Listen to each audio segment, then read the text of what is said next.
السلام عليكم وأهلا بكم متابعين الكرام مع جديد أخبار المحترفين المغاربة.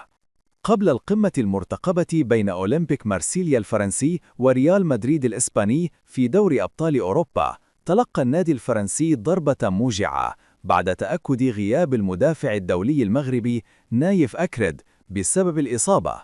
برنامج التشيرينغيتو الإسباني كشف أن أكرد لن يكون حاضرا في مباراة الغد بعد تعرضه لضربة قوية في الرأس خلال مواجهة فريقه الأخيرة أمام لوريان بالدوري الفرنسي. ورغم استمراره حتى نهاية المباراة، فإن الطاقم الطبي أخضعه لبروتوكول الارتجاج الدماغي، ما يمنعه من المشاركة أوروبياً.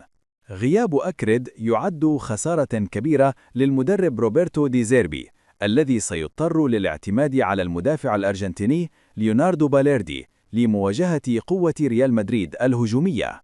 هذا الغياب يأتي في وقت حساس لمارسيليا، الذي يبحث عن بداية قوية في مشواره القاري. ورغم قصر تجربته مع النادي، فقد خطف نايف أكرد الأنظار في أول ظهور رسمي له أمام لوريان، حيث ساهم في الفوز الكبير برباعية نظيفة، ونال إشادة واسعة من جماهير مارسيليا التي اعتبرت انضمامه إضافة قوية لخط الدفاع. برأيكم، هل سيؤثر غياب أكرد على حظوظ مارسيلي أمام ريال مدريد؟ شاركونا آراءكم في التعليقات، ولا تنسوا الاشتراك في القناة لمتابعة كل جديد.